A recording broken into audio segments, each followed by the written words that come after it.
Hi there. In this video, we will have a brief overview of a few topics which we have to cover from chapter 1.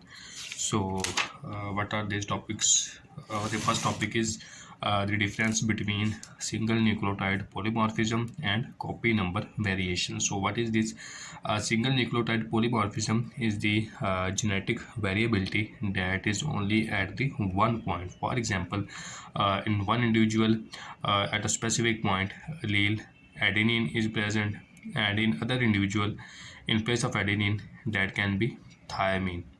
So it is the difference of single allele or single nucleotide at a specific point in the genetic makeup of the individuals in a population. So this is called single nucleotide polymorphism. So what is copy number variation? Copy number variation is the difference in the number of copies of a specific DNA segment. For example, here is a DNA segment: adenine, thiamine,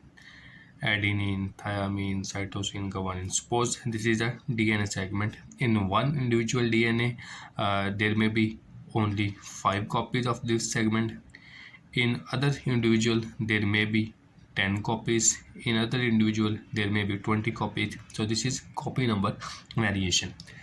So single nucleotide polymorphism is mostly present in non-coding region. Only 1% of single nucleotide polymorphisms occur in the coding regions, and they may or may not be associated with disease, or they may or may not affect the gene expression. However, the copy number variations are mostly present in the coding region. Up to 50% of copy number variation are present in coding region, and they are much more involved in the phenotypic variation in a population. In addition to this, the genetic variation can also be due to epigenetics. What is epigenetics? Epigenetics are basically heritable changes in gene expression without any alteration in the DNA sequence. So they may be due to changes in the regulatory DNA, or there may be changes due to transcription factor in the gene expression. Whatever the reason, but there is no alteration in the DNA sequence, only there is change in the gene expression. So these are the terminologies. Next we move on. Next we have to do a topic here, which is function of extracellular matrix. So what are the functions of extracellular matrix? It basically provides mechanical support to the cell and enables cell anchorage in the tissues. It also controls the cell proliferation. What happens? Different growth factors and different proteins bind to the protein of extracellular matrix. When they bind to extracellular matrix protein, they are presented to the cells for growth. So their extracellular matrix is involved in different growth factor signaling pathways. So moreover, it also acts as a scaffold for tissue renewal.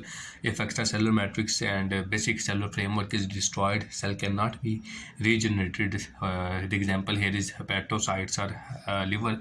When the extracellular matrix and basic framework of liver is destroyed, liver cannot regenerate itself. As long as this basic framework is intact, liver can regenerate itself. Moreover, it also acts as a microenvironment and also acts as a filtration barrier to maintain the nutrition supply of the tissues.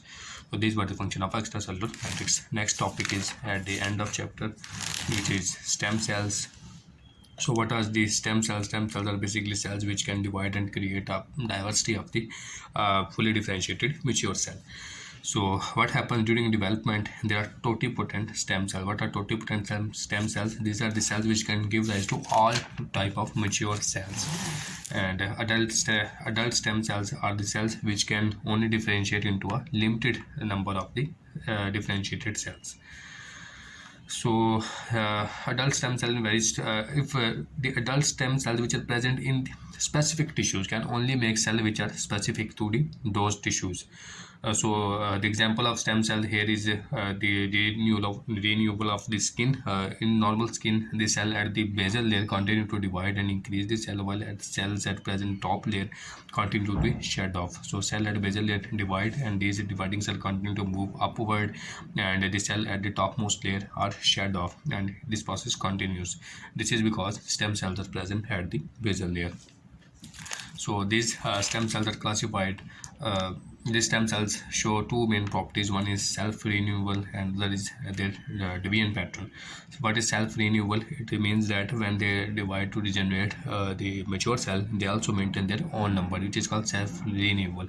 And their deviant can be symmetric or asymmetric. What is symmetric deviant? What is symmetric and symmetric deviant? For example, this was a stem cell. It divide to produce two stem cells. This is symmetric deviant. Or what is asymmetric deviant? In asymmetric deviant, one stem cell divides and produce one differentiated cell and other stem cell. So this is asymmetric deviant. They show both of these type of deviant. These stem cells are classified into the embryonic stem cells and embryonic stem cell as well as tissue stem cell, broadly classified into these two categories. So what are the embryonic stem cell? Embryonic stem cell are basically present in the embryo, and these are totipotent cell. It means that they can give rise to all type of the cell. Here are totipotent stem cells. These are present inside the blastocyst, which is a developmental stage, and from blastocyst they are converted into multipotent cell, which can give rise to multiple cell types. These multiple potent stem cells further differentiate to lineage specific cell, which give rise to specific cells of specific tissues. This cell can be cultured and can be maintained for a long time and can be used to produce different matured cells. So these totipotent cell have limitless self-renewal capacity and can give rise to all type of mature or adult stem cells or adult cells. And tissue stem cells are the cells which are present in specific tissues, and they can only give rise to the cell of specific tissues, and they are present in specific stem cell niche inside the tissues, and these are present in the bone marrow. For example, in bone marrow, hematopoietic stem cells are present in perivascular niche. In hair, they are present in bulge region of hair, and in eye or in cornea, they are present in limbus, and in gut, they are present in clefts, and in liver, they are present in canal of hearing, and in brain, they are present in subventricular zone of the brain. So these are different zones where adult stem cell are present inside the human body, and they are different factors which keep them dormant until they are needed to divide. And when there is loss of cell specific tissue or organ, these stem cells start dividing and replace the damaged or lost cells. Most studied stem cell in human body are hematopoietic stem cells, which are present inside the bone marrow, and they are responsible for creating the adult type of the blood cells. So these are studied by removing them from the bone marrow or getting them from peripheral smear by introducing certain cloning stimulating factors. These cloning stimulating factors introduce their division and their release outside the bone marrow niche, and then they are obtained and studied. So there is a lot of work on these stem cells so that they can be used to regenerate the damaged tissue inside the human body. Scientists are working there to use them to create the lost tissue. For example, the myocardium after the myocardial infarction, or neurons after stroke, or other lost body tissues, pancreas, etc. However, the progress in this field is limited. Another type of stem cell is mesenchymal stem cells, and these mesenchymal stem cells can give rise to multiple cell type. For example, chondrocyte, osteocyte, adipocyte, myocytes, etc. And these are they are present in the fat cell or other tissues, especially fat. So the field which deals with identifying, isolating, expanding, and transplanting stem cells is called regenerative medicine, and it is believed that by working on these stem cells, we can make the lost tissue or organ again functional. Again, we can synthesize these organ from stem cells and can transplant them. However, the results in this field are disappointing. Scientists also have discovered some genes which can reprogram the somatic cell into stem cells, and these stem cells can be used to create specific tissues or organs. So this field is under extensive research, and maybe in future it can bring changes in the medicine or medical practice. So these were the few topics which we have to cover from chapter 1 at third year MBBS level. Thank you.